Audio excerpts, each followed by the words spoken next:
Yo, yo, yo, Hollow Knight Nation! Yeah! Hollow Knight Nation. Yeah. I still don't have the password to my boss's account. Still gonna have to upload this like I did last time myself, and then have the main assistant and the secondary, less worthy assistant. He has the actual password to the account and access to the whole thing. He's gonna have to download my video so we can upload on the real one, the real channel. It's actually quite demeaning to me. Feel somewhat left out. I feel I should call it as if I'm just kind of being ignored. Maybe my content's not being valued as how I think it kind of deserves to be. You know, I'm not the best at Hollow Knight, sure. I lost last game. I still haven't watched my boss's videos, but I'm pretty sure he's beaten the game a few times. I know the quality of my gameplay might be subpar to what they're used to, and that's probably why they're refusing to hand me the password and allow me to upload directly to the channel, forcing me to beg the other assistant, the only lifeline I have to the boss, to upload for me. And yeah, no, I guess I just kind of a skill issue. I'm not good enough. I still yet to receive any information as to why the boss stopped uploading. He completely hasn't contacted me. The only thing he said was you need to upload. Actually, he told me through text that I was gonna have to upload some videos for him. He didn't ask me if I wanted to. He just said you need to.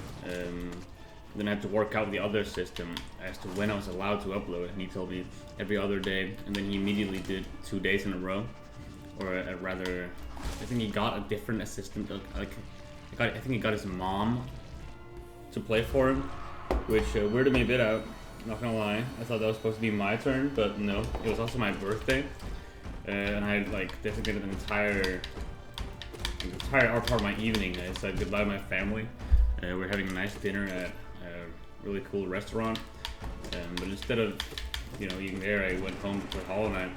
Turns out someone's mom had started playing instead of me, and they only they didn't even reach Mother, which I think is just I'm not trying to be mean here, but I think it's pretty pathetic. And that took a slot from me. That was supposed to be my upload day, but it just didn't happen.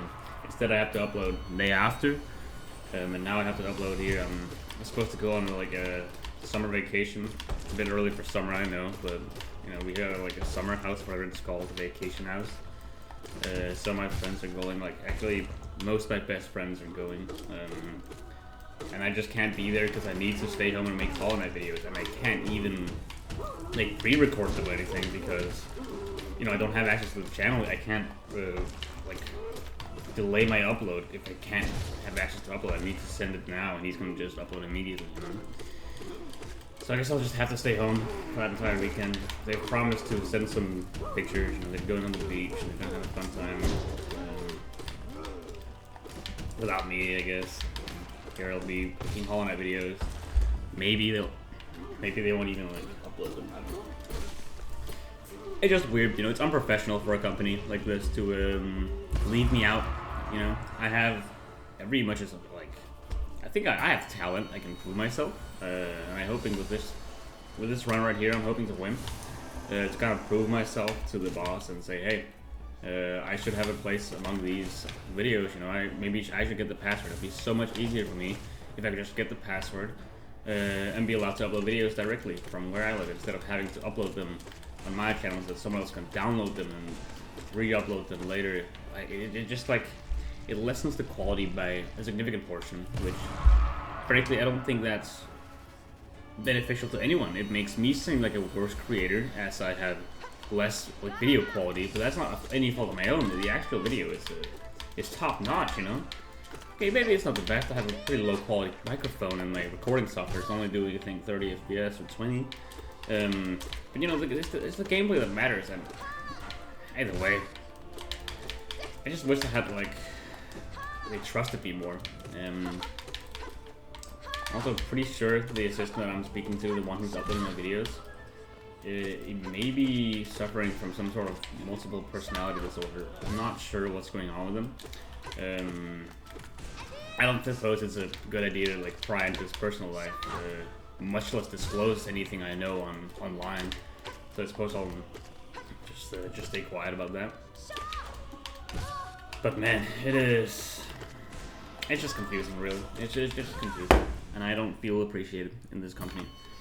But I'm going to do my best, nonetheless, and hopefully thug it out, as they say, in an attempt to, maybe gain some credit, maybe at some point earn their trust and be allowed to manage the password of somebody main account.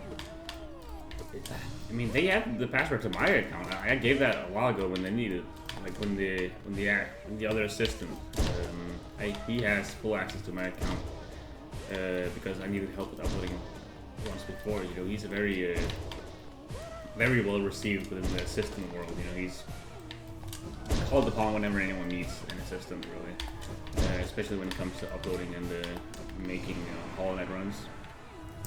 So I've been in the business on the other end previously, where I was the one who was hiring assistants. But today here I am, for the second time, taking on the role of assistant myself. And I'm just surprised as well about the negligence that they experienced. I really hope I wasn't I really don't know if I was a problematic boss when I was making videos. Maybe I was. I like to think I wasn't. I very much like to think I wasn't. I mean, I gave the password immediately. There's no delay for that, and I gave them a lot of the creative liberty as to what they were allowed to do with the run, which I haven't received here. I've been told specifically you have to win, and you have to do it every other day. And both those things I failed to do. First of all, the first one, my own fault. I didn't win. That's my bad.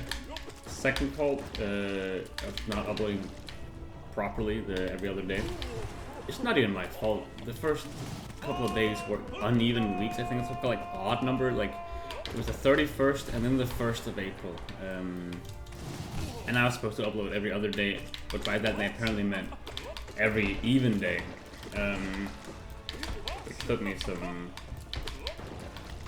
They had said that, but I really didn't understand. I just thought we'd do every other day, and so yeah, I don't mean to get into it. I'll just forget about it for a sec and talk about something that might lighten the mood a bit. I've just been very stressed about this whole ordeal. It's been a lot on my mind. Another thing on my mind is quite recently I started to work on Android Studio for Java app development in Java for Android, and it took me 2 hours to just install the fucking thing and run a virtual Android machine on my computer, and that was really annoying. Now I can start doing the actual things, like making a button. I have a list of things I need to do from my teacher, and I haven't gotten to that yet because I realized that it is getting kind of late, relatively speaking, and I would rather have this Hollow Knight run done than make my Hollow Knight university studies, priorities, It does mean that I'm gonna have to fidget with that once I'm done with this run, and it's just been a pain. A lot of things that I just don't understand, a lot of things that just isn't working as other people are experiencing them. I spend a lot of time talking with friends in a call to figure this out, and pretty much all of us had a different issue, all related to this program, Android Studio. Which was just kind of problematic, because the teacher is really kind of let's call it negligent, without sounding too mean.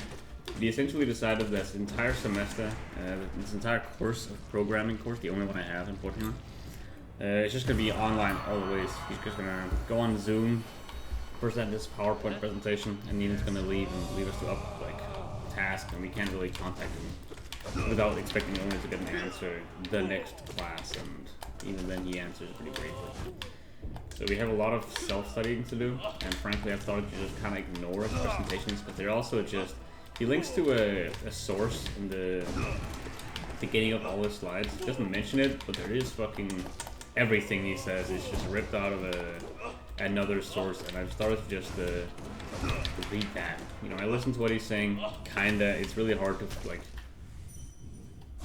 stay listening, I guess that's the best word, during like the online teaching thing. And also he just does not talk with any vigor, any interest at all. He looks like he doesn't want to be there, which it's like really, I think it's proven that he doesn't want to be there. That's why he made it like online, instead of like showing up physically. It's not like he has any good excuse for it. He just said, oh, I don't want to get sick. And there's not like any epidemic going on or anything. He just doesn't want to be sick, so this entire next multiple months, he's just going to refuse to go to work. Do it online instead. Yeah, it's kind of a douchey move, I find, because I personally do know a little bit about programming, and I haven't really struggled in this class at all, or in general the entire semester, just because I have that base knowledge already learned. A lot of my friends who haven't learned programming previously are really, really struggling, and I can only sympathize and understand that, like, you know, this whole online thing is definitely not helping. It has been like a previously studied real life thing that the children who started school during Corona times are performing significantly worse than students who, of course, didn't. And the interesting fact about that is that the earlier you started in your like education, and the earlier you got hit with the Corona stuff, lockdown, the worse you would perform on average. Meaning that it kind of suggested, you know, if you missed the initial step, if you learned something about math and you missed a day where you learned about, let's say, multiplication. It's a weird example. If you just don't know that, you're kind of fucked. But the idea is that, kids don't know how to do multiplication, so when they go further along, like have to learn about linear algebra, blah blah. It's much harder. Much harder. And the same thing's kind of happening now, but intentionally. By my teacher, it's like there's no epidemic, there's no forced lockdown. He's just intentionally saying, nah, I don't want to teach in physically. I'm just gonna do it online, which is gonna be to a huge detriment for the students who don't know anything about programming. But they're gonna have to like use the knowledge from this semester for the following semesters. I don't know. I just feel bad for them. And personally, I'm also struggling a bit now with this right now, the Android course.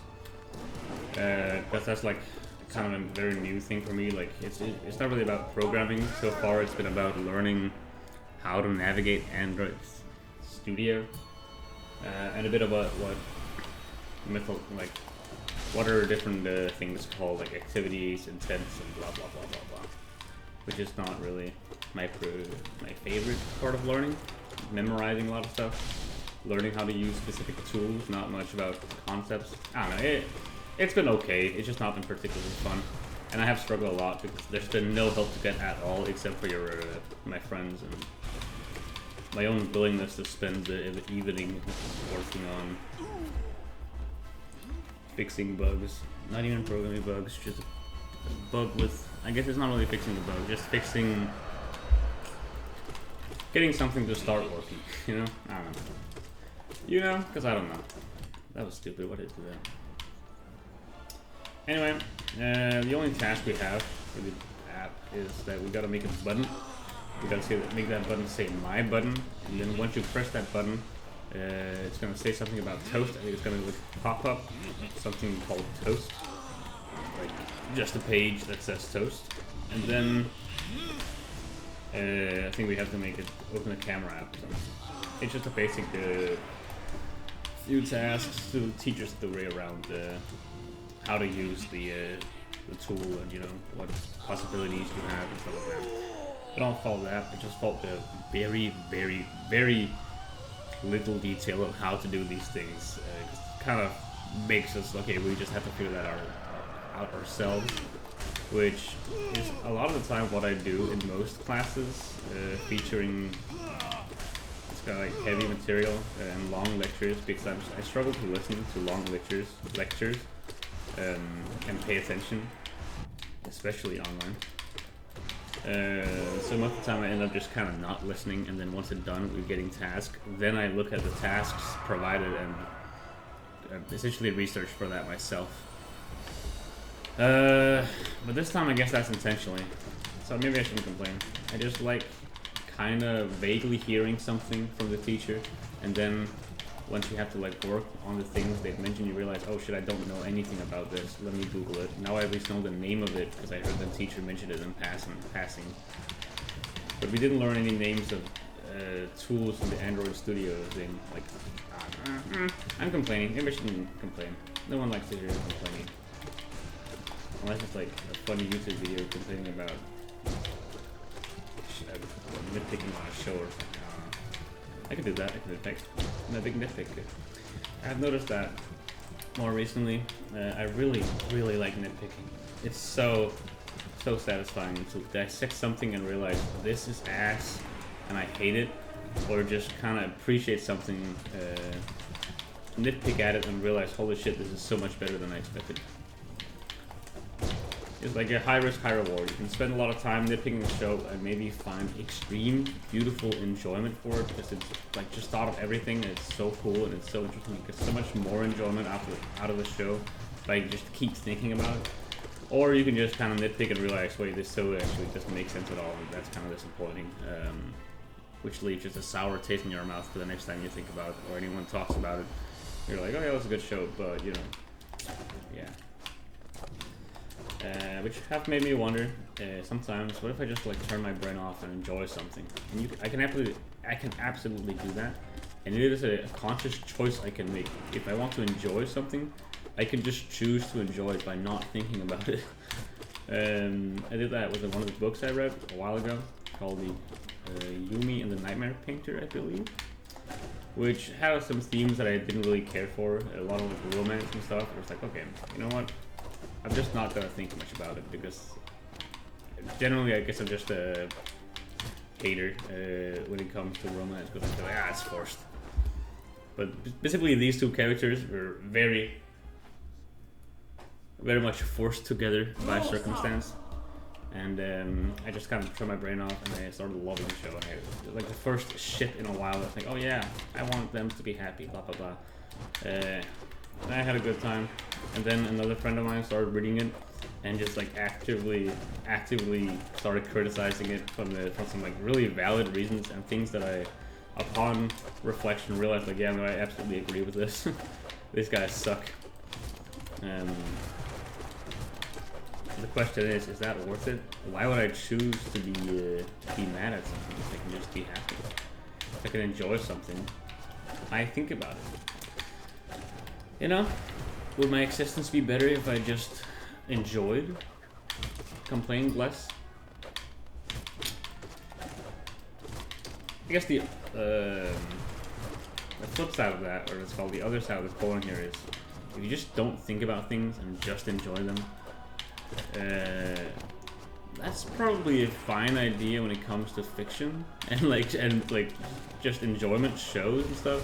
But if you apply that to real life and start thinking about just not thinking about things, I guess that can be pretty bad. Like, oh yeah, dude, this alcohol thing is awesome. I'm having a great time. Let me do more of that without really thinking about the negative consequences. Blah blah blah. I like to bring up alcohol as an example because I've been taught so much about it throughout my life about how bad it is, and it is proof that I don't listen to anything that's smart. Yeah. No, alcohol's great. And coffee. I think substance abuse in general is interesting. Just a good idea for me personally. I'm not gonna advocate it for everyone. But I think I'm just built different, I'm kind of like Adam Smasher from Cyberpunk or whatever. I can just take it, To me, alcohol and coffee are like temporary buffs that I can apply to myself, and I should just keep applying them always, and I'll always be happier and have a better life. That's the way I see it. I don't think necessarily that's the best advice for anyone. If anyone listening to this and thinking, oh, maybe I should start drinking. Sorry, that's not a good idea. No, don't do that. You'll have like major liver problems and with coffee heart problems, and you're just gonna waste away your life. It's gonna be really expensive. It's horrible for your health. Blah blah blah. Also mentally. But me personally, it's gonna be great. I'm sure of it. You know, I'm the exception. You know, that's the best mindset you could have on anything. Listen to watch anyone like show off their experience, talk about themselves, and maybe show off some statistics. Always look at that. Always look at the statistics and think, yeah, but not me though. That's the kind of mentality I'm trying to like develop for myself. I should write a book about that, really. How to be built different. That's probably already a book. Let me look at it. Probably shouldn't look at that. Built different book.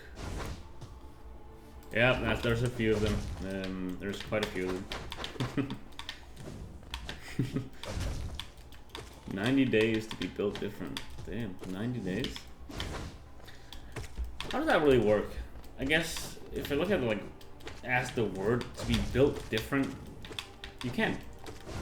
I guess you can rebuild yourself different, but if you're built different, that's from the start, isn't it? You can't become built different. You've always been built different. Or you haven't, right? Am I wrong here? Am I schizo? I feel like that's the definition of to have been built, was to like have been created. So okay, why is it? I don't like how this is. The bar is there, the Windows bar. Alright, good. Fuck Windows. I switched to Linux, specifically Linux Mint for my laptop. Oh, let's check this. Which has been an alright experience. It was mostly just to learn. Well, actually, that's two reasons for why I did it. The main reason was because Windows was really being annoying and the computer was slowing down a significant amount. Like, it was just becoming an aged, decrepit, horrible piece of hardware.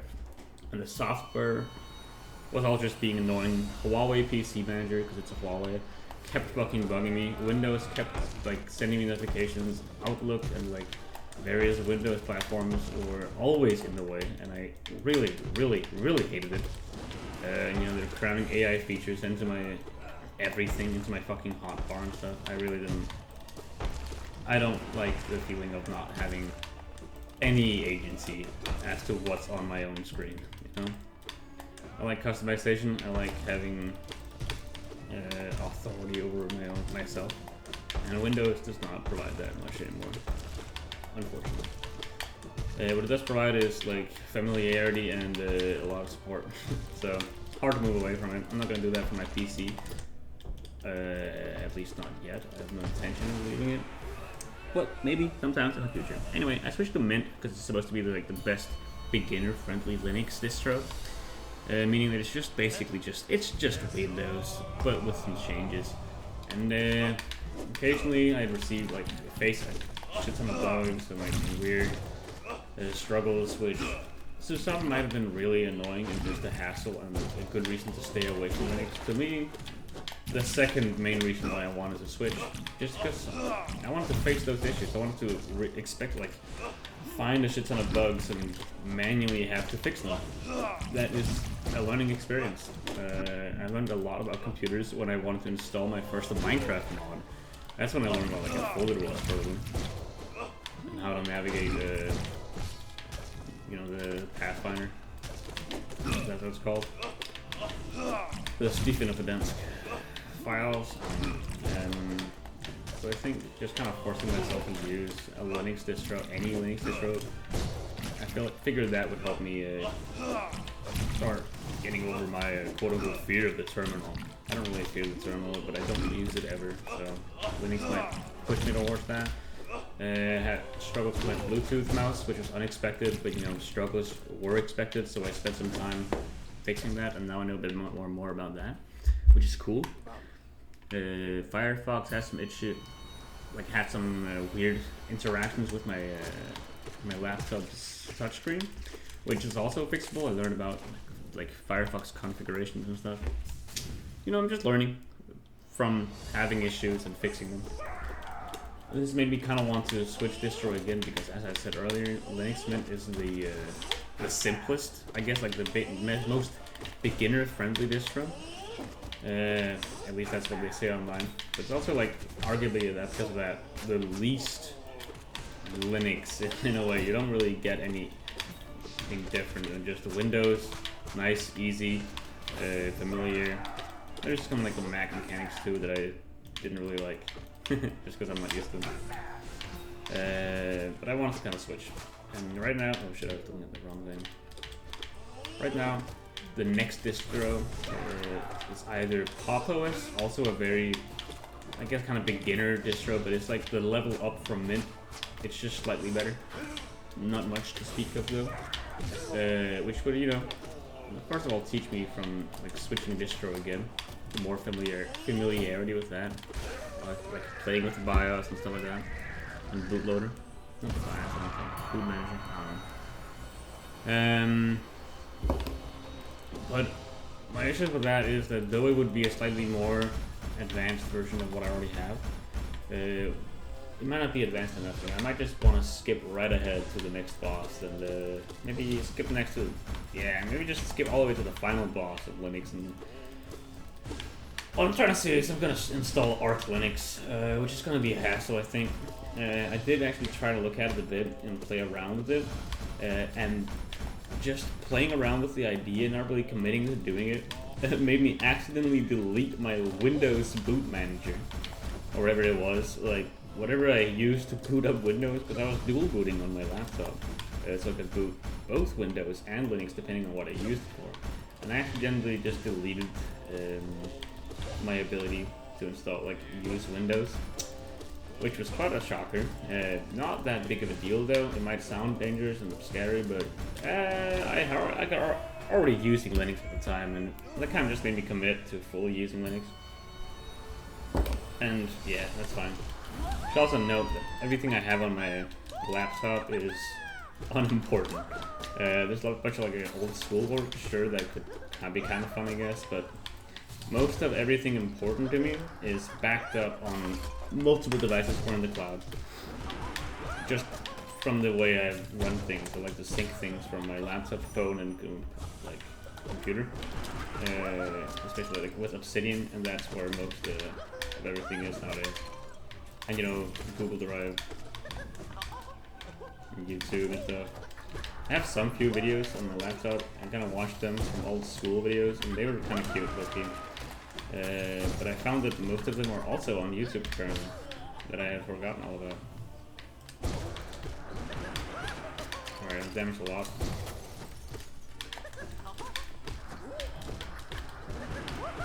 He's still alive. There we go. Oh, huge, huge, huge! Bam, bam, bam, bam, bam, bam. Okay.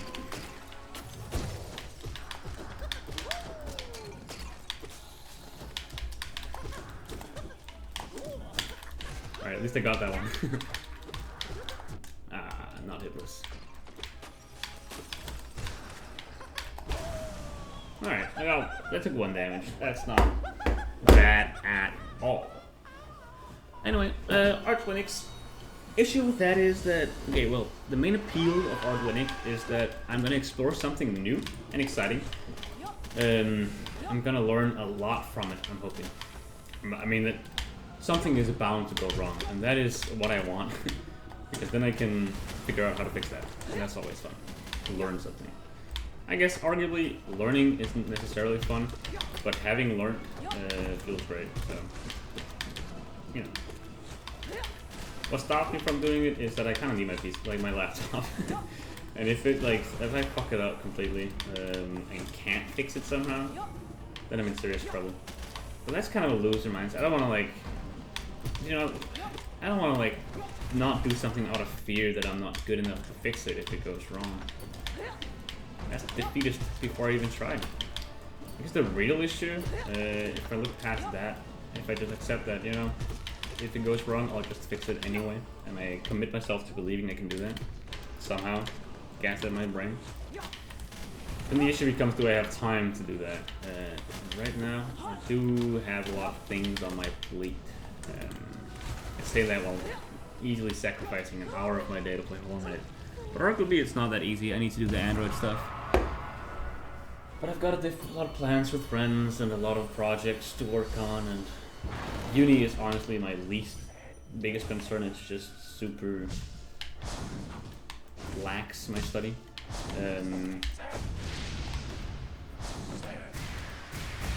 So I could probably squeeze Arc in there, but it would be annoying. I would have to sacrifice some stuff, which I don't know. I think my issue with that is that I know what I would have to sacrifice, and that is my like gaming time. I have just gotten a few different games, like Rain World Watcher. I'm still playing that. I've also gotten Baba Is You as a gift, which is a puzzle game that I've looked at a while ago. And thought, oh, that sounds cool. I'm not gonna learn anything about that, and then I just don't know anything about the game because I knew one day I'd probably want to play it, and now I finally can. And yeah, I want to play that. I want to finish Watcher DLC. I also kind of want to play a bunch of different games I have. I also want to read my book. A lot of fun stuff that I want to do. I also want to play Hollow Knight. It's just a fun game. And instead of that, I can start installing Arc Linux. You know, it's kind of a hard sell. Am I really going to sacrifice that? But then again, I probably learn and grow a lot more from that.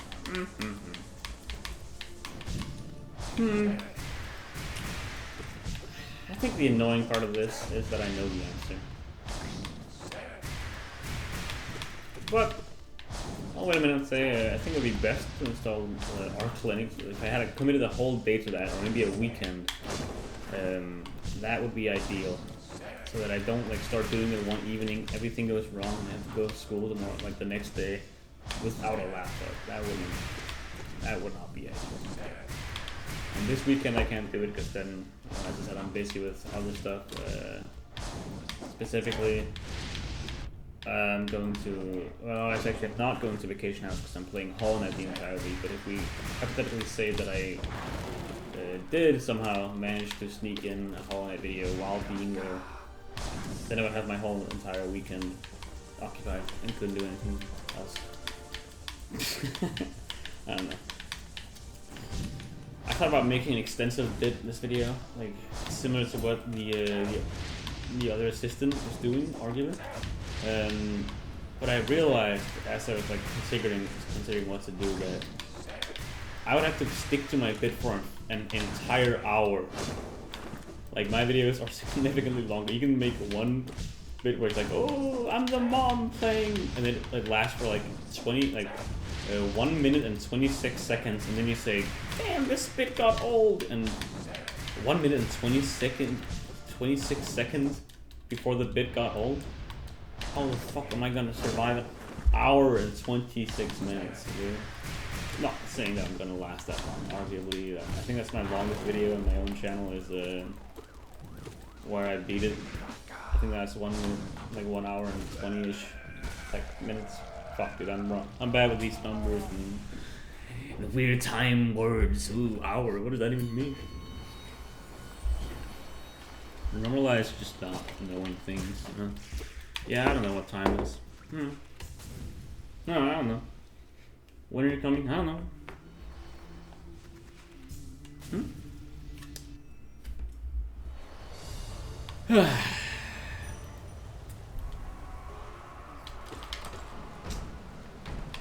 One thing I guess we'll also cut down, it's kind of related to my Watcher DLC having fun, is my YouTube time. Hollow Knight is one of those games. No, fuck. Rain World is one of those games where I often have a YouTube video on the side until something super exciting happens. It kind of very much depends on where I am in the game. But right now, I'm reached the point where I'm parkouring again, and I'm dying a lot, and I'm doing the same thing kind of over and over again. And whenever I'm doing that, I prefer to just have a video on the side that can talk and just make background noise, and I can kind of half-heartedly pay attention to that while I, play my game. And then once something interesting happens, I can easily just not pay attention to the video. It's kind of a weird thing. I do feel a bit like an iPad kid, needing two sources of stimuli That's just the way it is. Oh shit. Wait. I gotta scratch my gamer dent in my skull. One thing with that is that recently, through autoplay, I've gotten into a lot of fucking like Trump and Elon Musk and Europe politics channels, and it feels so weird to listen to YouTube politics because I don't really like listening to politics on YouTube or like TikTok and stuff. If I'm listening to politics, it's from like the actual news if I care enough to do that, or it's like I'm reading something. I guess I just don't really pay attention. But I usually actively avoid watching on YouTube because it's so infectious to your feed, and also it's generally not that well made. You know, it's oftentimes it's like, oh wow, look at these cool effects and this charismatic guy who's saying all these things, but there's no guarantee that what they're saying is in any way true at all. Yeah, I don't know. I don't really have much to comment on that with. It's just, it scares me that I'm getting a bunch of information. It's kind of like an echo chamber. I'm just getting a lot of the same points told to me over and over again, and see them on YouTube channels, like thumbnails, and I know they're really extreme on purpose, and I know that that is what drives engagement, but I also know that one of the best ways to convince someone of something wrong is to just keep repeating it. And I'm worried that I'm kind of doing that to myself right now. I don't know, it's not that big of a problem. I don't spend all my time on YouTube anyways. That's a bit of a lie.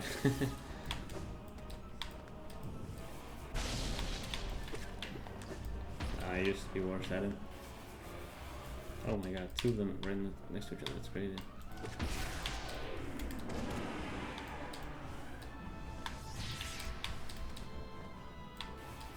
Bah!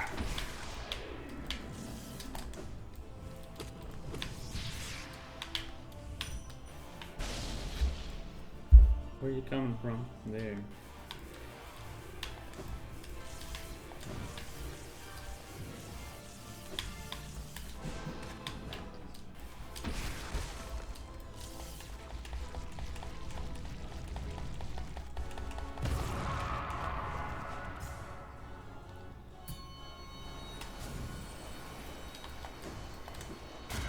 Winged Nosk? I didn't expect to see you here. Wait, it's Hornet? Wait, they're not even called Winged Nosk, they're just called Nosk? I always thought it said a winged above it. Is Winged Nosk a community name? Huh.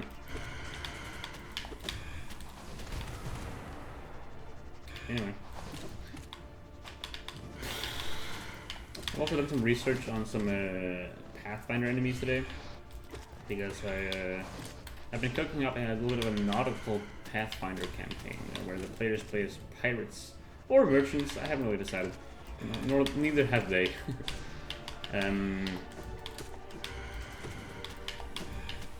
But I've been wondering what kind of because initially I wanted to make the players a really high level, starting from 10 and rapidly rising to at least 15. I wanted an experienced high level Pathfinder because we've never really done that before, and it seems very much like a fun thing, very much player agency type beat. I think a nautical campaign is the perfect way to do that, as it would give them a huge fucking vessel to spend their money on and a good reason why they can have a lot of money. You know, you go on the quest and rob an entire fucking ship. You're about to get a lot of money from that. You know, you don't get oh nice, you got 100 gold from capturing this entire trading vessel. No, you're getting 50,000 or something.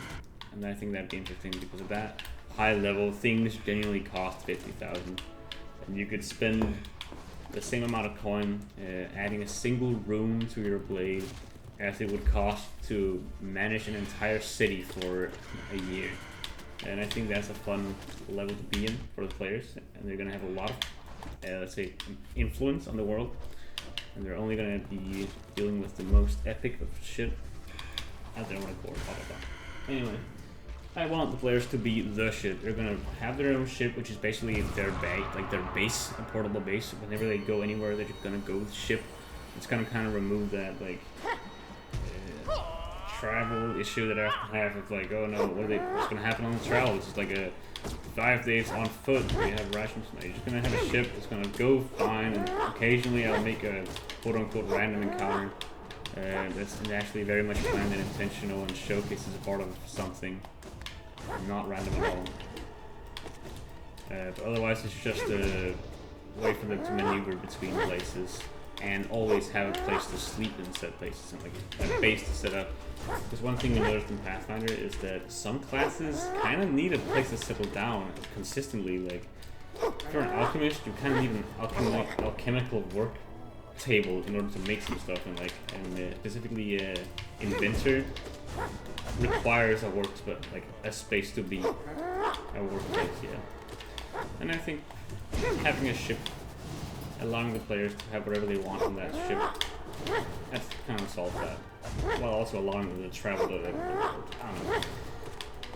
don't know. Point is, what I was studying today was figuring out what kind of enemy I wanted to have most per level. So I figured if the players at level 10 would not be fighting goblins, that would be comically easy for them to defeat like goblins. If the town has struggles with a goblin camp raiding them every few weeks, these guys are not getting called for that. That's way below their pay grade.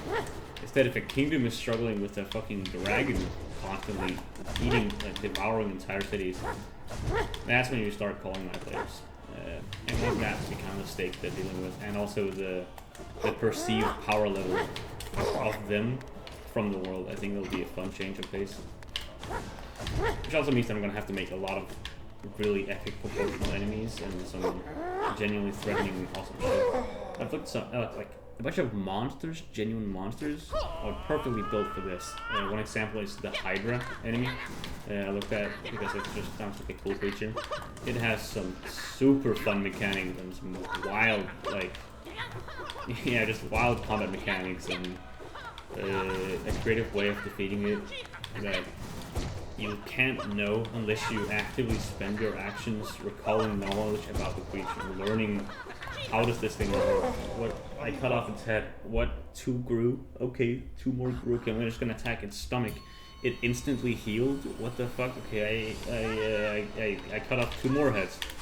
4 more grew. You know, you just kind of have no fucking clue how to beat them until they start like studying the creature, learning things about it, and realize, okay, wait. We can stop the heads from growing back if we fucking burn them, like, or put acid on to cauterize the wound, preventing a head to spawn. Okay. And if it doesn't have any heads, it can't heal, or rather, it heals based on the amount of heads it has. So if we remove most of the heads, it won't heal as much, and if we remove all of them, it just dies. Okay, nice. Then you can do that. And I think that'll be a fun common encounter, meeting this outrageously powerful beast, freak of nature, trying to, like, basically immediately defeating it, they think, but in reality they're just getting stronger until they start researching, blah blah blah. I think that sounds like a really fun enemy, and there are quite a few enemies like that in late game PF2E, Pathfinder 2nd edition. That's fine, that all looks great. The comment for that team is very manageable and very fun. My problem is I want some humanoid creatures too, like some relatively normal dudes. Something like a goblin that could come and a group of goblins come and raid your ship. What are you gonna do? Well, if it's a goblin, they just cast 1 fireball and they all evaporate. So on something a bit higher level, then okay, hobgoblins, is that good enough? Hobgoblins aren't my favorite race. I think they just kind of sound goofy. It's just a goblin plus. Bit boring, but okay, that kind of works maybe. No, there's not a lot of options for that, and they're not even that high level either. What about orcs? Orcs sounds like the perfect thing. They're generally like quote unquote brutish race, or like an evil, strong hierarchy. I think they would function well as a sort of antagonistic force that went over the siege, and they could have some like Maybe they have some really good lore reason as to why they're being quote-unquote aggressive to others and being pirates. Maybe they're just forced into this life or blah blah blah blah. Maybe they don't want this, maybe they're just being, I don't know, I don't care. That comes later. Actually, it's already been implemented. I know a good reason for why they would be quote-unquote bad guys and they really aren't. Blah blah. I just need the fucking stat block to match that. But orcs are apparently also fucking weak. They're in the same level as goblins for some reason. Or, a bit higher level. But some goblins are the same level. They have like challenge rating of 1 and 4, and I saw one that was no, I'm fucking capping. 0, 1, and 2. That's where the power levels are. And then you can find one that is that's challenge rating 7, which okay, that mirrors something where I can use that. That's good. Unfortunately, no. That's like a group of enemies. But I guess it's kind of a weird thing where if I want the players to be fucking epic and awesome and super powerful and strong, then there shouldn't be a humanoid normal people faction that could oppose them. Right? Like, I guess I have kind of a disconnect there. But then I would argue that enough of them should be able to do the trick, and I guess then you could also argue that enough goblins would do this trick. If the players were sent against 50 goblins, I think they would lose, like in a head-on fight. I'm sure if they were up against a goblin camp and they had the jump on them, they could defeat that somehow with their skill sets and spells and tactic. But if we start initiative, there's 50 goblins and 4 players. It doesn't matter how high level they are. If there's just enough goblins, they will lose. So I guess maybe that is the way of doing it. And you know, there's like a few enemies in the game that are just a group of enemies. Like monster type that is just troops plural. And I've been kind of looking past that, but maybe I should look into that more. A group of orcs has a challenge rating of levels like 7. It's a specific kind of orc, but you know, I can probably just find a human troop guard version, flavor them as orcs, and that would have the same effect that I'm looking for. You know, a relatively normal humanoid faction that can compose the players only because they have a high amount of numbers. If I have 3 troops, like troops plural enemies, all with a challenge rating of 7, that is actually 12 people against my players. 12 armed people. Even though it's only like 3 quote-unquote enemies in the initiative order and stuff. Maybe that's the best way of doing it. But they can also feel like gods, you know. They're, oh my god, I thought I'd be invincible for long. I just took 3 damage from 1 hit. With the third one being mostly my own fault. Yeah, maybe the troops plural thing is something I should look at more. Because I had seen it and I thought, nah, I don't really like that. It doesn't seem like a very easy thing to just plop in every now and again. Anyway, I also thought about going a different route and saying giants, because I don't really know much about giant lore in anything, D&D or Pathfinder. I just thought they're just big people. But apparently some of them aren't even that big. They're huge creatures, or they're large creatures. A huge creature is fucking huge, but a large creature? That's much more manageable. That's just 10 feet tall. I mean, it's huge. You know, and if someone came up to me and they were 10 feet tall, that'd be fucking outrageous. But compared to a huge creature, it's doable. It's like something that could fit inside a room and be aboard a ship without like any logical inconsistencies. You know, it's like, oh, there's a gigantic, huge creature, 20 foot tall, 20 foot wide. They could only be on the fucking largest of ships, and there couldn't be that many of them. They could not possibly man a ship. There would not be any pirate giants because they would not fit on the ships. They don't fit well for a nautical campaign, unfortunately. Which maybe might suggest not doing the nautical campaign. But I'm just kind of vibing with the nautical lives right now. Having a boat, sailors, pirates. Once again, I kind of have already some plot ideas and general gists of what could be fun with like traveling around and having a crew to manage. And just need some stat blocks for, I guess also enemies and NPCs, but mostly enemies do. Can you stop straight up walking into me? It is very disrespectful. Yeah, you're about to do it again. I saw that. I saw that. Giants is a current idea because they are singular creatures that are really fucking powerful, and for that reason, 3 of them could oppose one of my PCs. And they're also maybe a bit cool. There's some lore to that. I don't think I can just like make some magical dudes.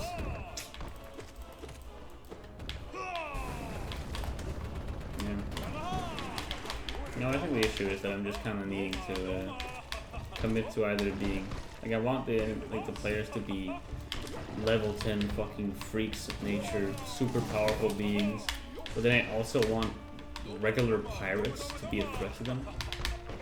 Something's not adding up here, so I think I should rework one of the two.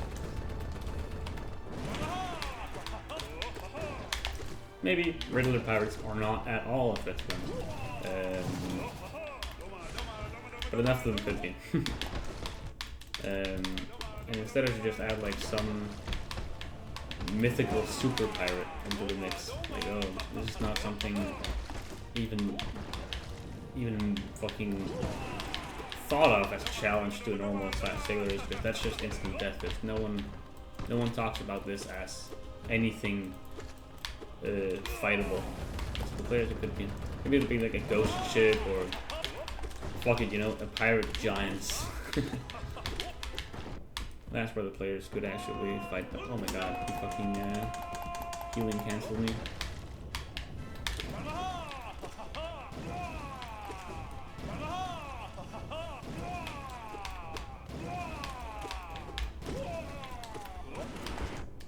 Fair enough.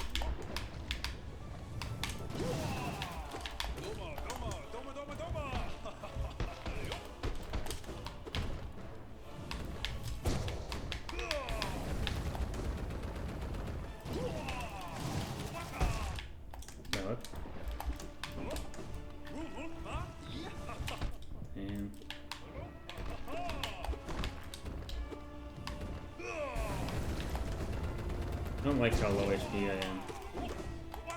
I only have 2 HP left. It's half my HP, but you know. Alright, here we go. Full HP. And we win. With full soul. Great time to be alive.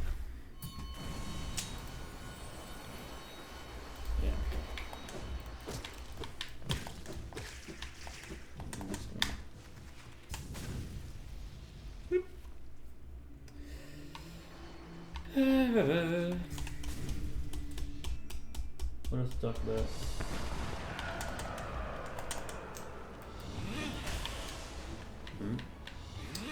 The book I am reading is really fucking good. I kind of want someone to talk about it with.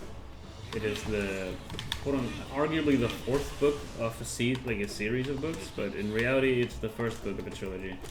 I thought it would be like a continuation of a trilogy that I read that I really liked a long time ago called Assassin's Adventures, I think.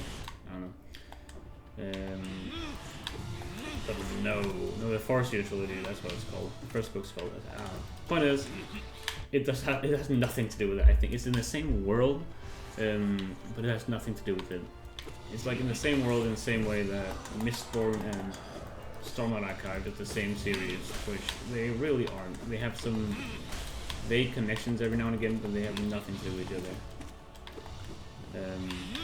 So far, I haven't even seen any of those connections. It's just that vaguely the magic system seems to be kind of correlated. I understand. Yeah, this kind of fits in. This matches the other magic that I've seen, but that's not really necessary. So anyone can read it. Yeah, it's called Ship of Magic. It's from the Live Ship Traders trilogy. It's about, funny enough, some pirates and merchants. It's a nautical setting. Probably why I like nautical stuff right now. It's about largely one family of like sailors, or arguably sailors, like one trader family or the dad was the big boy sailor captain. Daughter, well, and the wife stayed at home managing the estate. The eldest daughter was with the dad on the ship, and they're having a grand old time learning how to be sailors, teaching the daughter how to be a sailor, becoming the next captain, blah blah blah. And then the other daughter, the oldest daughter, is also at the estate with her mom. That's all kind of how it starts. Except reality, Papa Captain guy is fucking dying, bro. He's dead. He's sick. He hasn't managed the ship for a couple of months now. Someone else has taken over, and that is the older sister's husband, Kyle. Fucking Kyle. I hate Kyle. Random dude, knows nothing about anything. Fuck this guy. He's actually pretty... I was about to say clever, but it's like, he's not stupid. He is not stupid. And arguably, sometimes he is a bit clever. He does have logic and reasoning in his mind, sometimes. But he's also just a raging fucking fascist, like a sexist, slaver asshole. He definitely thinks himself bigger and better than everyone. Anytime he doesn't get his way, he resorts to violence immediately. Anytime a woman suggests anything, foolish idea. Anytime a woman is better than him, not fucking true, it didn't happen. Anytime anything happens to him, it's someone else's fault, especially if it's a woman involved. So when I said he was kind of clever, that's why I hesitated, because he is clearly shown to have capacity for intelligence throughout the book. But he uses that intelligence in his own funny little way. And I think that's actually a really fun character. He's not at all the main character. He's like the main antagonist, kind of, almost, not really. He's just a dude who's causing a shit ton of problems, and you hate him, and you hate him. And then you get the POV of the elder sister, his wife, Kyle's wife, and you understand. She like talks about why she loves him and how she feels safe, and you realize, okay, I kind of get it. He's not pure bad. And then he like fucking hits, like, he's just a bitch. He's just annoying and nila at house. And I love that. And I hate him again. And then he uses logic and reasoning to explain why it was not at all his own fault. And everyone needs to shut the fuck up and let him do his thing. It's all your fault for complaining all the time. That's why we're in poverty. I'm gonna fix everything. I only need you guys to stop fucking whining. And you understand where he comes from. You know that, yeah, there's a lot of problems, and you can understand why he thinks it's not at all his own fault and everyone else's fault. In reality, he's the only good guy who can save the day. But you just feel so intensely that he is wrong, because he is fucking wrong, and he just refuses to believe that. He could be just a good guy that helps them, like he says he is, but he's just such an asshole. And I love that. Another character, actually a main POV of ours, called Kenneth, is the leader of a pirate crew. He is likewise also just an absolutely horrifically evil person.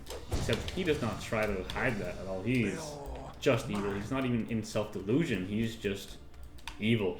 And he likes that. He wants people to think he's evil too, and to fear him and respect him for that. But he's also just a kind of pathetic bitch who has nothing in life. He's no family, no nothing. He just has his reputation as an evil captain, and that's what he wants. Except he also wants to be a king. Surely that'll make him happy and stuff. Anyway, he's just an absolute fucking bastard, and it's fun to read about. Especially because recently he decided to... it's hard to explain without going into hyper detail. But in summary, he decided to do something that no one's ever done.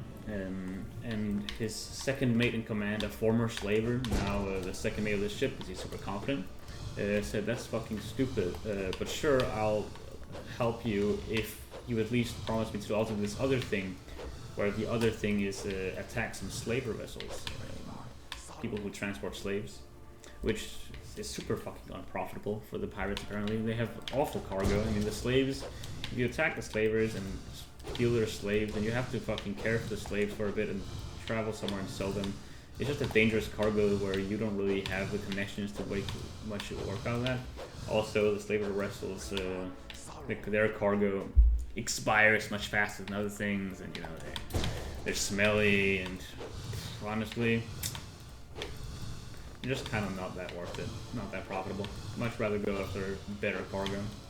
in Kenneth's words, where Sorcerer's like, "What the fuck are you talking about? That's not why we're doing that. We're doing that to save them. We're doing that to free the slaves." To which Kenneth is baffled, like, "What the? Why would you do that? What? We're pirates, my god. We're not good guys." But he's like, "All right, we'll do it." And while they're like traveling towards this like slaver ship, he's like, "Damn, kind of sucks that this sorcerer's guy's gone insane. You know, all good tools dulls in trade. Guess I'll just have to kill them if he continues to be a problem." Can't have him voicing his opinion. It's honestly Kenneth's fault. He thinks he acknowledges when he's at fault. At least he says so. He allowed Sorcerer to be put into a position where he was forced to think a lot. You know, he was put into a position of first mate, a second in command out of all of them, which required him to think a lot. And you know, when thinking, you sometimes get dangerous thoughts. And unfortunately, happens to the best of us. Sorcerer's got it banged up. So they capture the slaver vessel, free the slaves. Everyone's super fucking happy. Even his own crew is super excited. Kenneth doesn't really understand why they're happy. Did they somehow find some hidden loot in the slaver vessel that made them happy? Because surely they're not happy for the slaves' sake. Actually, he doesn't even consider it as a possibility. But eventually, they free the slaves and transport them to a random port. In fact, he finds the most like awful port he can think of to put them, just because it's close and out of spite, which pisses off Sorcerer and almost makes like them break apart. But when they arrive, it turns out the settlement, the shitty fucking piss boy settlement that he found, actually contained the rest of those slaves' relatives and family. They have been split up, and they're super thankful to Kyle, to Kenneth, of bringing the families together again. Which is kind of a funny concept, because now Kenneth, this awful, horrible person, who's consistently, you can see directly inside of his mind and what he's thinking, and he's always thinking just awful shit, be received by everyone of his pirate crew and these freed slaves as the fucking savior of all. He's a breaker of change, a hero of everything. He's a great dude, but he's just not. I don't know. I have no idea where that plotline is going to go, except I think it's probably going to end with him disappointing everyone and being sad. Or it could end with him just succeeding and everyone loves him, and he's just rewarded for his bad behavior. That could also happen. It's the kind of book that would kind of do that. Anyway, I like the book for its really well-made characters. They have these awful characters, and I love reading about them because they're just so awful, but also you read how they think and understand why they're awful, and understand they don't think they're awful. At least they justify it in various ways. Like maybe being awful is just okay. You know, maybe it's just not that bad. The other one's like, I'm not being awful. The world's being awful to me, and I'm making the best of it. I'm Kyle, and I hate women because I was raised in a slaver city, and I'm used to people being my property. So why not make my wife my property? Other characters, not so awful. One of them is Wintrow. He's a priest. Is Kyle's son, who was born just a very fragile boy. He's not very manly at all.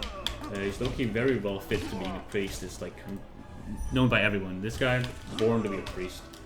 And so they send him off to be a priest. It's kind of a tradition of theirs to send their eldest son to be a priest. It's kind of a thing. And then they often come back if they're not fit to be a priest, you know. But Wintrow, he was fit to be a priest. He's a good priest. Everyone likes him being a priest. Except for Kyle. He doesn't want his manly son, who is not at all manly by the way, to not be a man. So he's forced him out of priesthood and trying to make him board his ship and become the next captain after him. And it's like a whole spiel. Wintrow doesn't like it. But what's really funny is that Wintrow has just been taught so many, he's literally like a walking self-help book.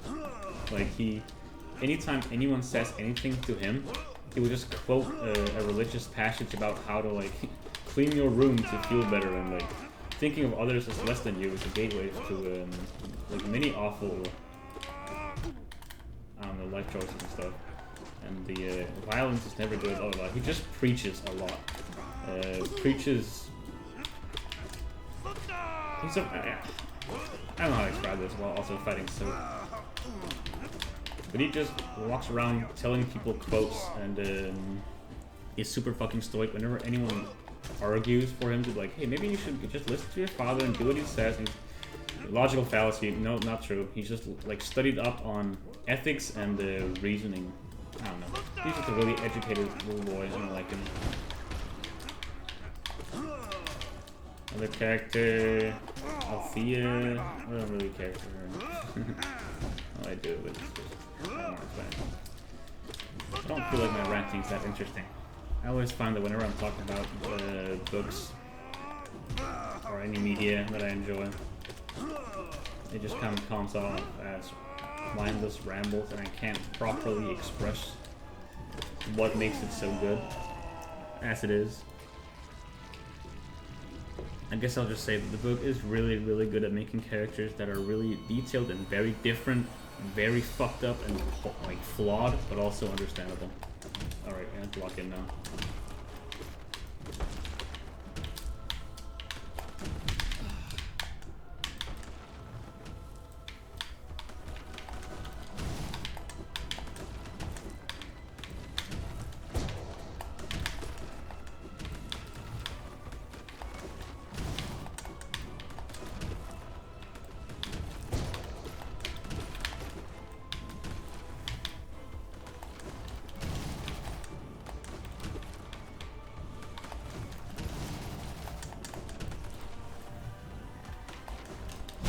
Alright, it's arrived, it's arrived.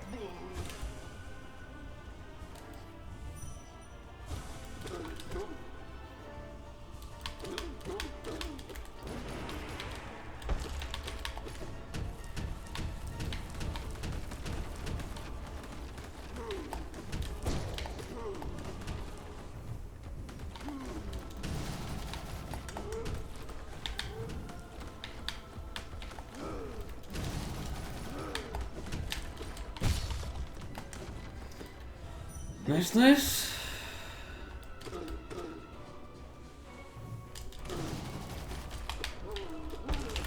Ah, that's stupid. Okay, man. Okay. I thought I wouldn't get out in time and I would get hit by him. Which would have been entirely my own fault and stupid because I was waiting too long. Anyway, that's alright. I'm good. You got it. That'll be die.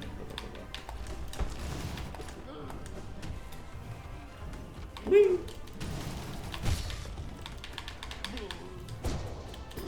Oh, I won. Dude, this fight is so fucking hard because it kind of hits you, you don't really expect it. It's like, oh, I know this guy. And then he's super fast and does double damage and die instantly. So it's always, whenever I see him, I have to lock in and make sure that I'm following properly. Garimi! Oh, right. Holy shit, I'm not used to this. Damn. Oh, I'm so not used to this version. Holy fuck, I've gotten used to the easy one. I'm gonna fucking fail. This doesn't feel nice. I don't like being bad at things.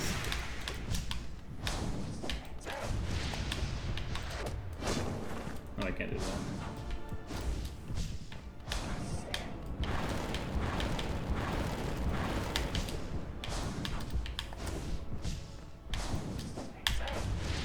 Ah, shit. Alright, yeah. This is where I'd say I would need to practice them, but I think I just need to lock in and calibrate, you know. I was in the mindset of the normal grid. Doesn't fucking matter. Have a good night. I'm gonna go.